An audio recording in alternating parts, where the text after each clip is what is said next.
Hello, this is Joe with MomFit with Joe Peters. Welcome to the Spanglish World Network and the H.E.R Network and Single TV channels 250 and 251. Please remember to download both the Single TV apps in their respective app stores, iOS and Android devices.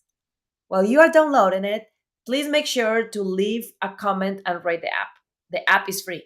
Single TV is also available in Google Chromecast, Amazon Fire, Fire TV, Roku, and Roku Stick in all smart TVs since 2016.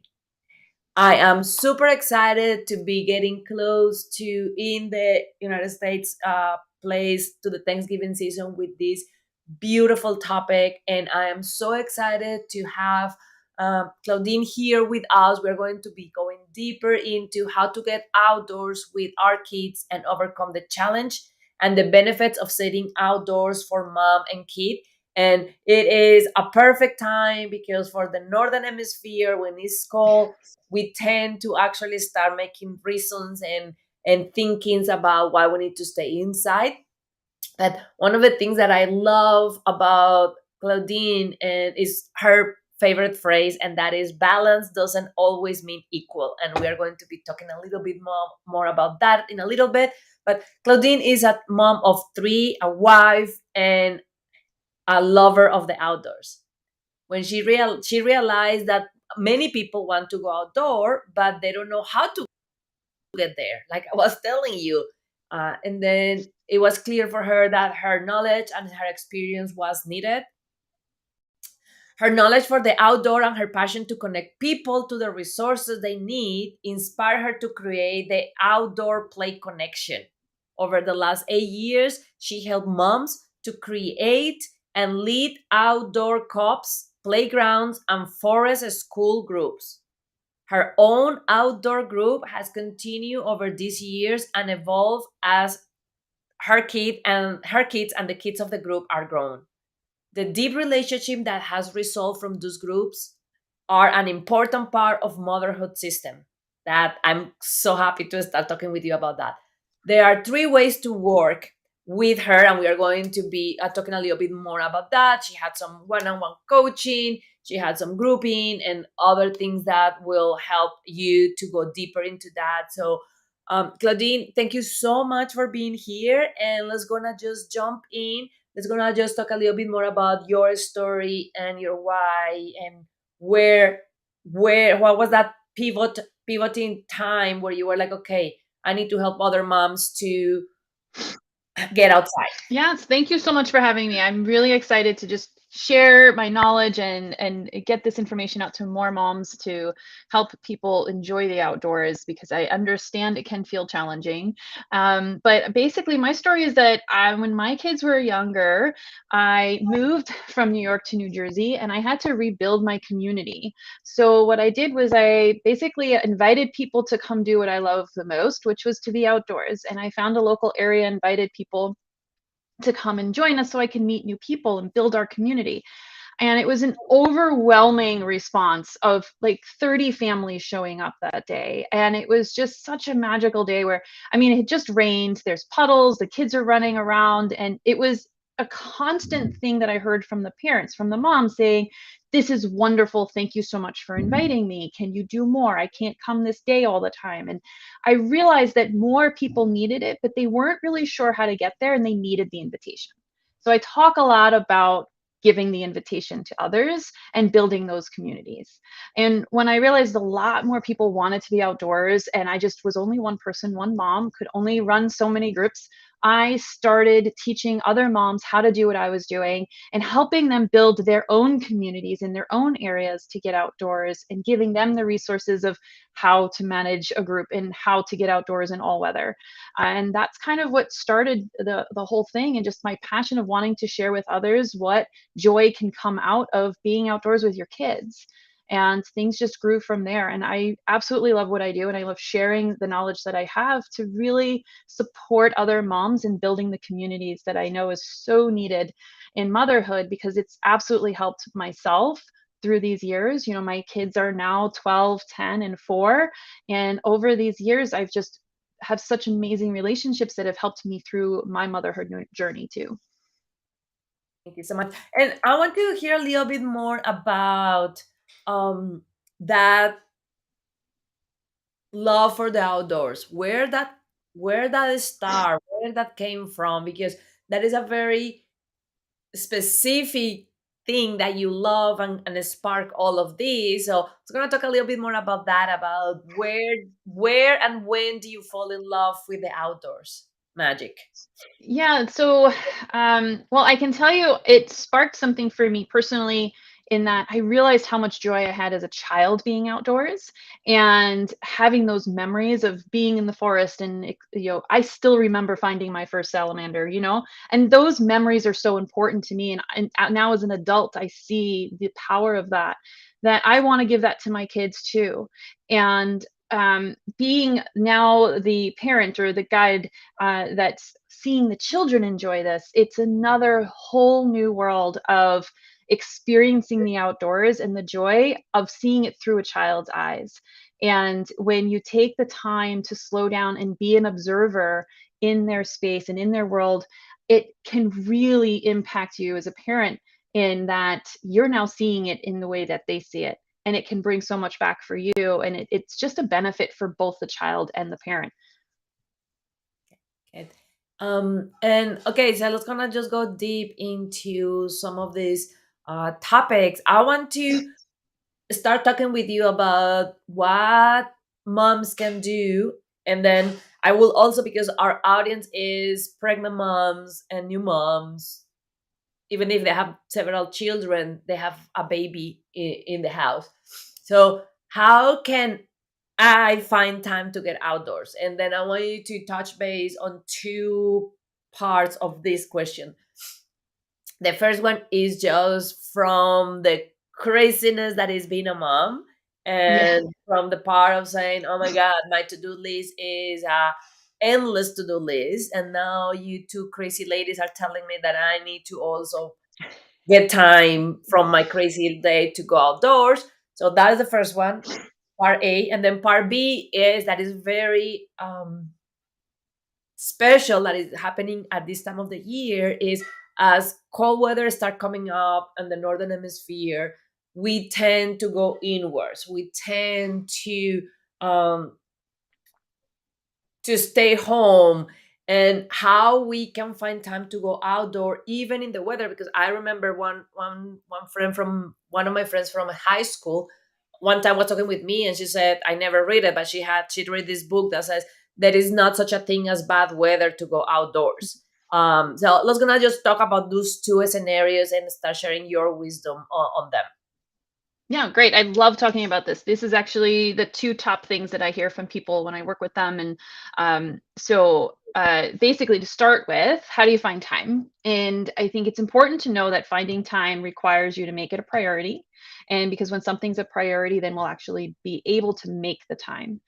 But I think also starting simple and having your mindset and maybe your anticipation of what it looks like being something that's realistic for you. So I like to start with saying, okay, you want to get outdoors some more. Maybe you're pregnant or maybe you have a brand new baby and going out on a long hike is just not in the cards for you. And that is fine. You can still get outdoors. So when you have your cup of tea or your coffee in the morning, can you step outside for a little bit and enjoy that cup of tea and also be outdoors and take in the air and look at the sky and see the trees around you and observe and see the nature that is there without even leaving your home. Another great way that I like to say this is take your meal outside. It's really wonderful to do, especially when it's warmer. It's easier, of course, but the cleanup is easier when you have your kids are a little bit older too. But just taking that time to do something you're already doing in your day and having it be done outdoors. Another example is if you have to go get your mail or you have to take the trash to to the end of the driveway or however you do those daily tasks that we have to do, take a moment and be intentional and be present in the activity that you're doing. So if you're going to get your mail, take the mail out, but actually realize where you are and look at the sky, look at the clouds, look at the trees. Take a moment to take a deep breath for yourself. This could also be a 5-minute task. It does not have to be a 5-hour hike. It doesn't even need to be a 45-minute hike. You can do these things just from being home. And I understand how it can feel like a lot to get out, especially with a new baby. So I like these options to kind of give you a way to incorporate the outdoors into your already doing life. And then your second question, you were asking, like, how do you bear the elements, right? As the seasons change and maybe it's cooler and the cold is settling in, and you're right, you want to stay inside more, and that's realistic, right? We're not going to be outside for 6 hours the same way we are in the summertime in those hot summer days. So I think it's, again, managing your expectations. So of course you're not going to step outside for 5-6 hours, especially if you have a newborn or a young baby, to be outdoors for that long. So think about what can you do and shorten the time that you're outdoors in the winter, and also make sure you are prepared for it and wear the proper gear. And I always remind moms, like, make sure, I know we focus on that the baby has their mittens and the baby has their gear and that they're all warm and cozy, but make sure you're taking care of yourself too, because what does happen, especially if you have a baby and then maybe you have a toddler, a slightly older child, and that other child is running around, they are actually producing a lot more warmth because they're moving. So when you're the mom and you're standing around and you're not moving as much, it's important that we make sure that our layers are warm enough for us to be observing and being with the children.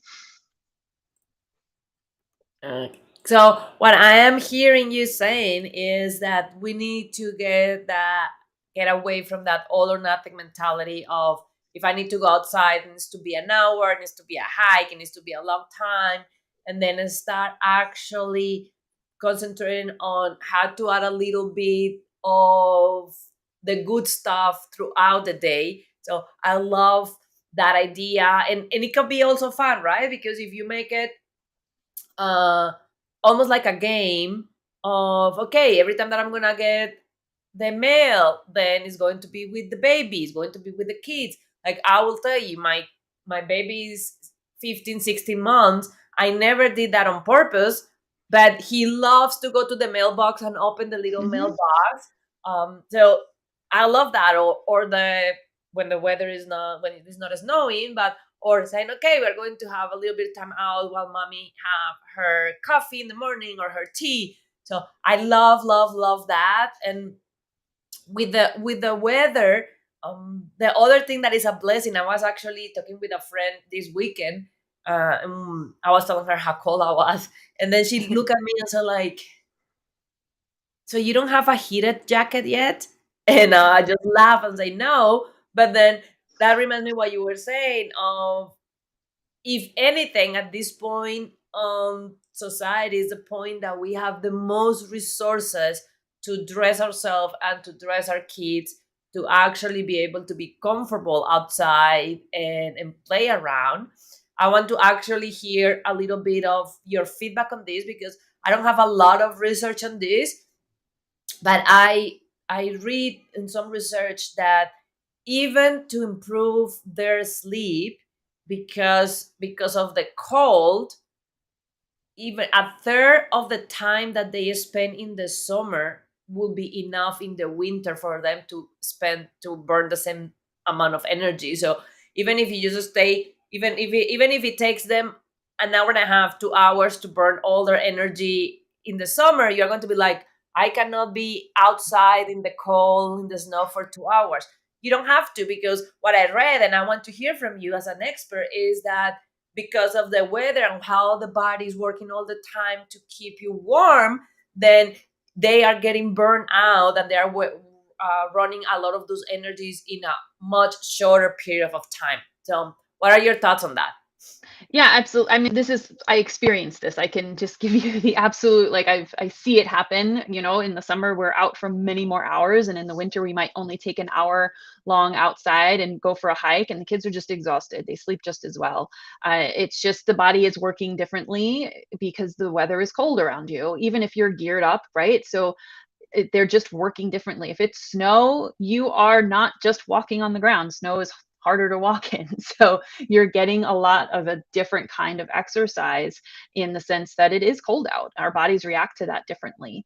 And it's I absolutely love the winter and the quiet of the snow, and my kids really enjoy being the first ones out to put those tracks into the snow and finding animal tracks in the snow. So there's just so much that they can do when you think, oh, it's cold, what are we going to do? That's often what I hear is like, what do you do in the cold? And you'd be surprised how much can actually happen and how much energy they can get out, because you want to stay warm. So you keep moving. Movement's so important in the winter, and taking that time to get outside to do that moment and movement and having the difference of the temperature really does impact the experience that you're having. And I think anybody who has had that experience of being out in the summer and being out in the cold, if you experience those extreme seasonal differences, you'll understand that like being out, you don't need to be out for 6 hours. You just don't. It's not realistic. And I like to say, let's normalize getting outdoors, but also manage our expectations to be realistic.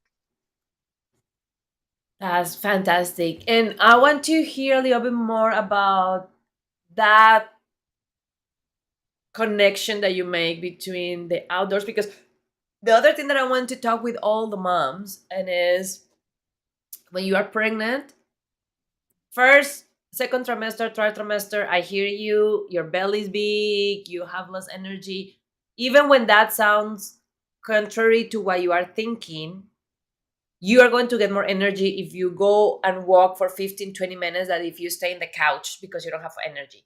I know that doesn't make sense, but that is how the biology of your body works. If you're in the couch, your body's like, oh, we don't need more energy. We are okay here. Right. If you go outside and start walking, your body like, holy cow, we need to produce more energy. We need to either get some fat burning or sugar burning or something to create fuel. And one of the things that I tell my moms is that I love for so many applications, but this one is critical both when you're pregnant and after you become a mom. The 5 minute rule is even if you're super tired with your belly and you want to be in the couch, put the stopwatch and say, I'm gonna walk outside for Hmm. 5 minutes. If after 5 minutes I want to come back and get in the couch, I will. And the magic thing that happens is as soon as you start walking, you start feeling better. And then those 10 minutes, those 5 minutes can become 10, 15, 20 minutes. And then you come back to the couch. So that for the pregnant, but then for the new ones, and I want to hear your feedback on this one too, is vitamin D and sunlight help Hmm. so much on regulating our mood and our feelings. And for all of us, is known that through pregnancy, the fourth trimester, and even the first 18 months of the baby, our hormones are all over the place. Actually, we are seeing more and more statistics that between 20 and 40% of the moms are suffering some kind of mood disorder postpartum, depression, anxiety, OCD. And believe it or not, before we even think about medication, that sometimes we need to, one of the five things that you could do to regulate your mood on those times is going outside. Is Yep. going outside, the sunlight, balance and reset your circadian rhythm. The sunlight help you with vitamin D that help you to feel better with vitamin B. So it's gonna talk also a little bit about some of those benefits of how being outdoor can make you be a better mom. Yeah, I'd love to talk about this. It's so important. And, each time when I had my three kids, I did make sure that I got outside for a walk. And let me tell you, I understand how hard it is. You're tired, you're exhausted from the night, from the days.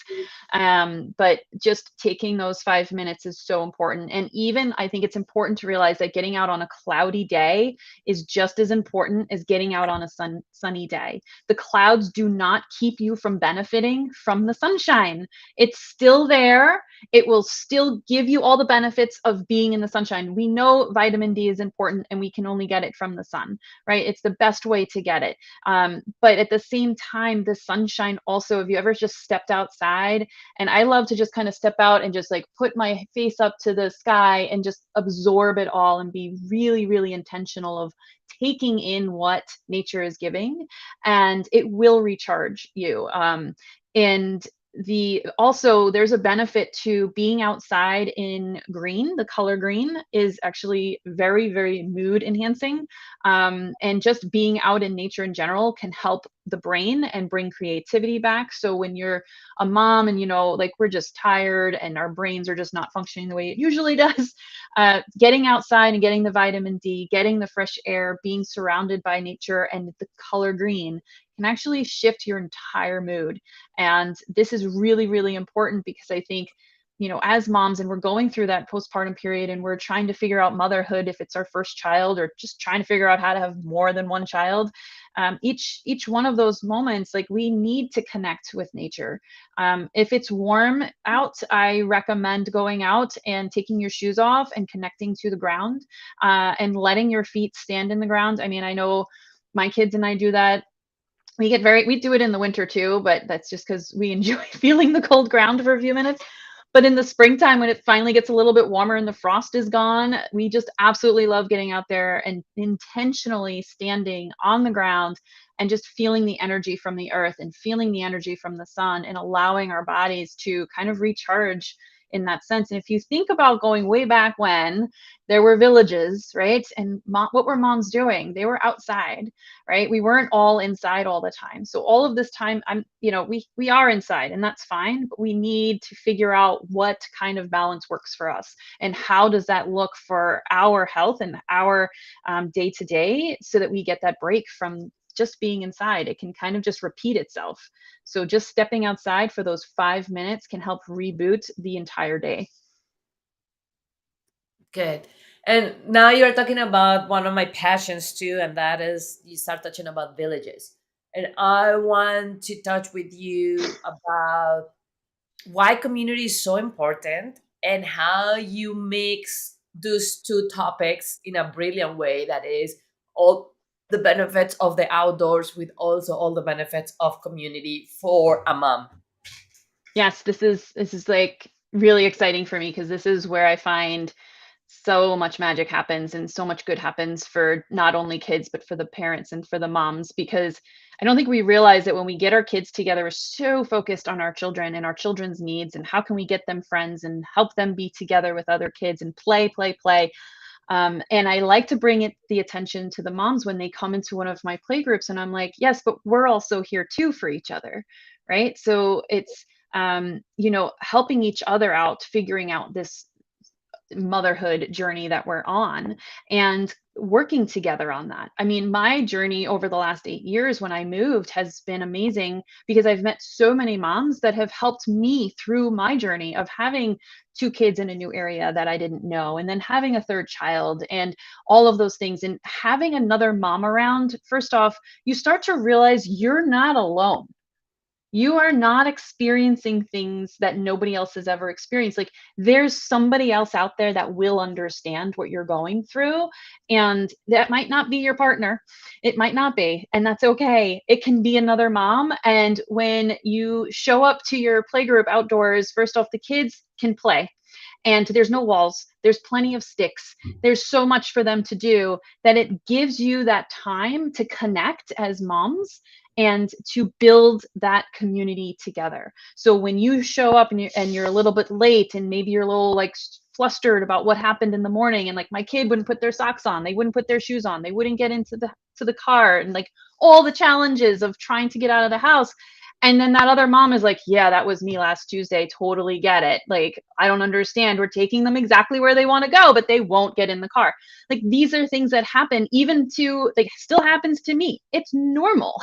Like, normalizing motherhood and understanding that these challenges are, they're not a fault or on you. They're not a judgment on what you're doing as a mother. It's just normal motherhood. And hearing somebody else say, yeah, totally get it, and then talking about how you handled it and how you want to handle it differently next time, or but it's also knowing like, hey, there's going to be a next time, and it's going to be okay. It's not a reflection of what you're doing as a mom. You're still an amazing mom. You're here, congratulations. We're here, let's enjoy it. And everything's always better when you get to the forest, all the time. Every mom that I've talked to where they're like, oh my goodness, this morning, and I'm like, yeah. I was like, but you're here, take a breath, and then you enjoy the day. And it's just an amazing thing that can happen when you have that support as a mom, as a new mom, when you're being an expectant mom, or you have that second child and you're just not sure what you're doing, and having another mom say, yeah, I didn't know either, or having another mom say, yeah, I've been there and this is how I handled it, you all of a sudden don't feel alone. And that village and that community aspect is what I really like to instill in any groups that I help with, because it's so important to not forget about mom. It's just so important. We are so focused on our kids and making sure our kids have everything, and you matter too. And I want to make sure moms know that that's the goal right there, and that you can get so much out of these communities. And I'm so grateful for the community that has grown over the years for me, and I love seeing other moms build communities and then them have that support too, because I know how much of an impact it's had on myself. And I love that. I love that. And one of the it's actually so perfect with what we were talking, because you're right. Part of that maternal instinct is that we can very easily pour 100% of the attention, the energy, the love into our children, but then we start running on an empty tank. And that is what drives into burnout, increasing Yes. depression, anxiety, couple problems. And it's beautiful what we are talking, because we are getting to that time of the year, right? We're getting to that time of the year of that roller coaster of here come the holidays. I want to have the perfect Christmas for my kids. It's all about their gifts and the gifts for others. And how many of you that are listening are actually thinking on what you're going to give yourself? Hmm. What is that gift that you're going to give? And I'm not talking about you not being clear with your spouse or your family about what you want. It's nice that they give you gifts and that you tell them what you want. Is the act of what Claudine was saying, is giving yourself something as a proof that is important. This is important for me. And then creating that that community is so critical. I always share with my guests, when I was in Africa with the H.E.R tribe, that is one of the oldest lineages of humanity, the community was one of the most impactful things to see. You literally were not able to decide which mom had which kid. They were Yep. all together. All the moms were, and when you were talking, that is what I see in those groups with moms in the forest. It's not like I'm just worried about my baby in the forest. If we are all together, is more of that connection, that community of we are all helping. And what that is useful too from the mental perspective is it take the load of I Yes. am the primary caregiver all the time. I actually had a huge issue with my husband yesterday, because I've been asking him to help me cutting my baby's nails. And the last 2 nights, my baby scratched my boobs, and I was so upset. And I was thinking about that, like how exhausting is for us mamas by default being the primary caregiver, the one that take care of them, the one that is in top of their things. And on those communities, when you are in the forest with Claudine, when you're in the forest with other moms, it's a magical feeling, and you can share experiences of feeling that heavy load lifted, because you eventually start seeing that other moms Hmm. are being the primary caregiver for your kid, not for a long period of time, but your kid doesn't depend specifically on you for those periods of time, because there are other moms. So they also have the Yep. same neural pathways that you have. So they are able to cut up their needs and what is going on, and sometimes being able to aid to them before you do. And that could be, in my opinion, a very refreshing Absolutely. feeling, because you're like, okay, I don't have to be the main caregiver even for only 30 minutes, 40 minutes. I have somebody having my back. Yes, it's that moment of like we are on all the time. Like your senses are on. You're listening, you're looking, you're just making sure everything is okay. And to have somebody have your back and have a group of moms where you're all kind of there together. You're no longer doing it alone. And I'd love to give an example. This has actually happened very recently in a new group where the mom was very new to coming outdoors, was not too sure about what to do. And I was like, it's okay, I got you, no problem. Helped her figure out exactly what to do, what to wear. And she's like, my son is a runner, and he goes, he's just about around 2 years old. And I was like, it'll be fine. Like, come and I'll show you. And I talked to her about it, and I was like, he is exploring. It's very developmentally appropriate for him to want to go. And a lot of kids do that. They just go. And I was like, let's see what happens when you bring them into a group. Right. So, and he came to the group, and a few times he went and he kind of explored a little off. And I was like, we're in a space where you can see. That's the other thing, is I like to have these locations where you have a lot of visibility and you can see far, so the kids can actually experience some of that independence that they want so badly, and you can allow it, and at what your comfort level is. And I was like, because if you follow him and his comfort is this far, and you follow him, his comfort actually, he's always comfortable. But if you don't follow him and he keeps going, I was like, he's going to come back. And there's also 6 other moms here, so like, we're good. Everything's going to be fine. And that's what she allowed him to do. And he explored, he checked things out. And then he came back to the group and he checked out the other kids. And I do love multi-age kid groups for this reason. We have ages 2 through 12 in our groups, and, babies and carriers coming along too. And because you have those older kids to kind of be mentors to the younger kids. And by the end of the class, this kid was all in with the other kids. They had a nature seesaw they were doing together, and he wasn't running off. And she just was like, I can't believe it. Like, he's just here with all of us. I'm like, of course. Like, he wants to be part of the group. It's like part of like what we all want. And it was just wonderful to see this mom feel supported, that she could let him explore and she could see where their boundaries were, and then experience the joy of her son enjoying being outdoors. And now she's told me that she makes an effort every day. They go for a walk outside to get outdoors regularly. And that to me is the exact reason why I do what I do, because that mom was not even sure about getting outdoors at all because she felt her son wouldn't be able to stay with her. And here she is doing it regularly all the time. And she's, part of the group and is experiencing that community, that village aspect of like, we're all here to be together and to keep each other safe, and to relieve some of that brain power that we have on all the time as moms, as you're And no longer the only person watching your kid. And I love that because there is so many golden nuggets on what you just said. Thank you for sharing that experience with that beautiful mom, and I'm so happy that she had that. A couple of things that resonate with me on what you were saying is the analogy of the comfort zone, right? Because we want to keep them safe. So sometimes we see how crazy they are in our house, and we are Yeah.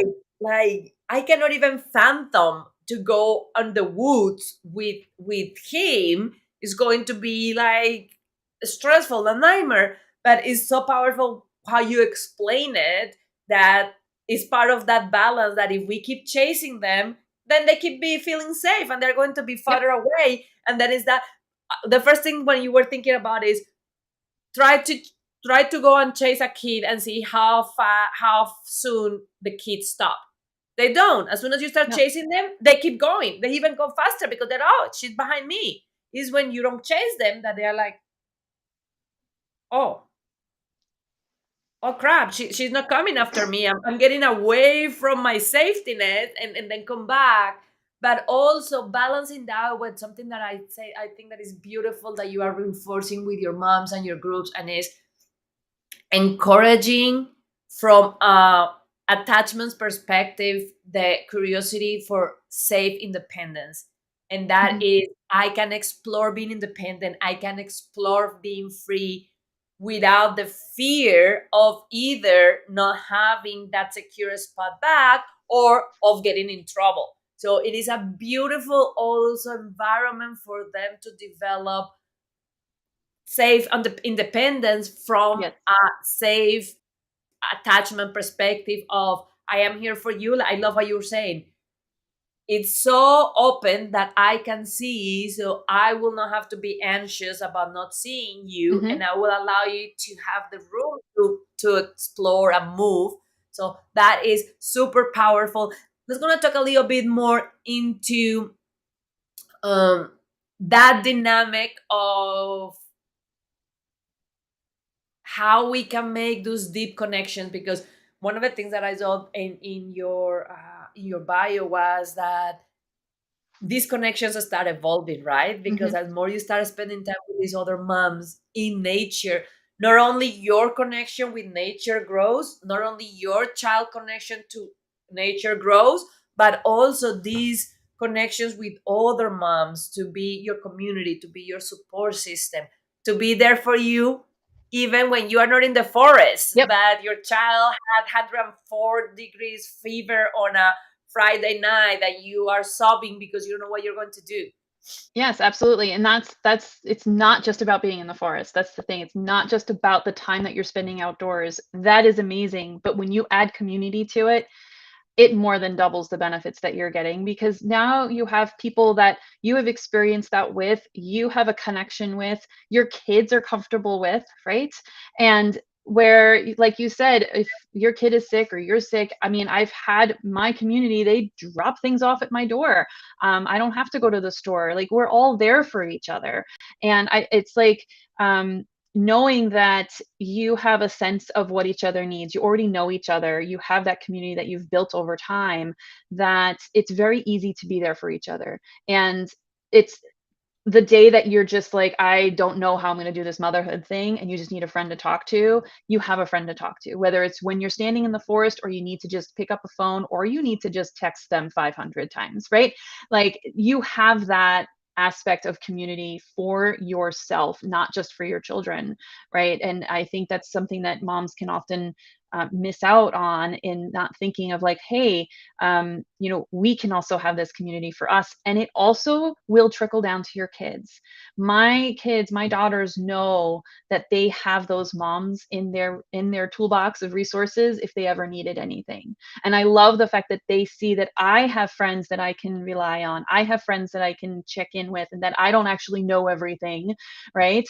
That they understand that they don't have to know everything, and that they can have resources, and they have other people that they can rely on.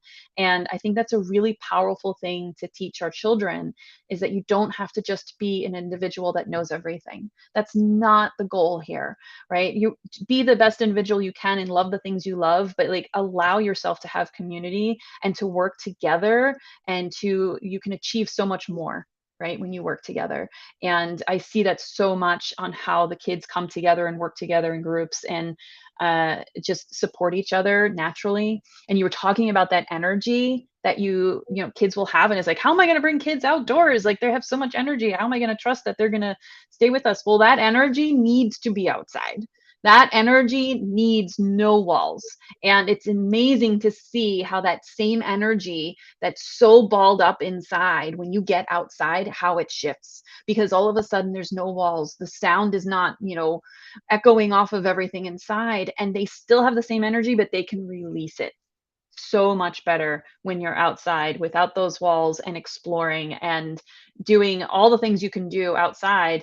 Especially if you're going to a forest, not to a playground, you're going to a place where they can climb on trees, or they can climb over a tree that's down on a big log. All of those things really matter, in so many different ways. I mean, I could go on and on about all the benefits of that too. I love that. And I want to go a little deeper into that with something I was thinking on the immense value and benefits for the children. And I'm gonna go a little rock on this one, that it's been scary, in my opinion, to see the amount of kids that are bullied, of the violence in the schools, like the horror story that we hear.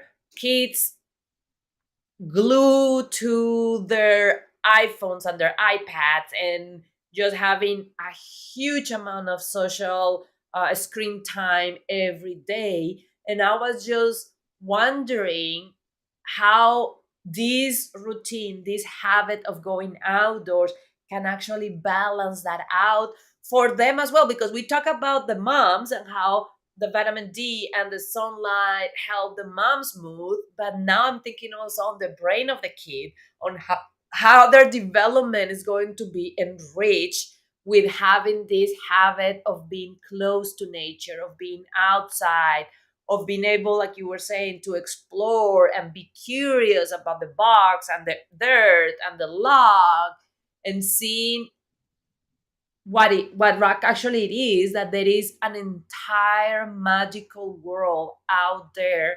beyond that screen that they are glued at all the time. Yeah, and if you think of it, it's magical because it's real. You can touch the dirt. You can explore underneath the rock, right? You can find the salamander, you can find the fish and you can see the ducks. All of those things are happening right in front of you, real. And I personally love having a location that you visit regularly, at least once a month, because you can see how it changes over time, and the children can go and see how the environment changes.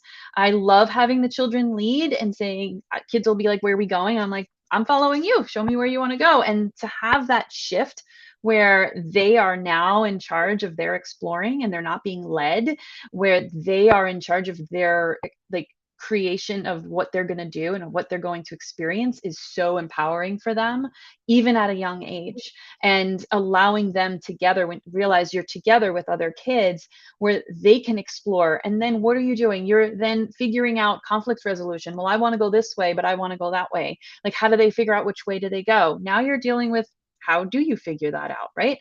Or you're climbing up on a log, and now down trees happen all the time, and you're climbing across the log. It's nature's balance beam, right? Or you have to crawl over the log to get through the path. Maybe you find a tree that has a low branch and you can hang from it, right? And swing from it, or climb up on the tree. All of these things are important for their brain. All of these things are balancing out the brain, and you're actually developing the brain that is needed to learn all the things they're going to learn later in life. And there's a lot of research on this, a lot of developmental research on it. It helps with math, it helps with reading, it helps with all of those things to help the brain balance. Kids need to move. They need to move, and they also need to feel the movement. Right. This is why I really enjoy getting out into a forest and not onto a playground. Playgrounds are great, but there's something different about figuring out, can I go on this log? Let's check these branches and make sure they're not too that they're actually still strong enough for us to climb on. And having that risk that you have to assess, and doing that at an early age, because that's developing that sense of trust in yourself and that I can do this. Or wait, that might not be the right thing to do. Let's check out this tree. Let's all balance on this log. Let's make a nature seesaw. My kids love finding nature seesaws, and I love watching the kids as a group finding the log they want to use as the seesaw, and then finding another log that's down, and then carrying it to the location and making their seesaw, right? There's just something about creating your own space and exploring in that way. And there's just so much that's going on, from the conflict resolution to working things out together, communication, sharing things that you find, helping one kid who's maybe not too sure about touching the worm and showing them that it's okay to touch the worm, those kind of things too. And that's one of the reasons why I talk about multi-age groups, because the older age kids will have that experience of being a leader and being a mentor to the younger kids. And I've watched my daughter do that. She's now 12 and a half years old, from being the younger child to now being the older child. And it's just so wonderful to watch that.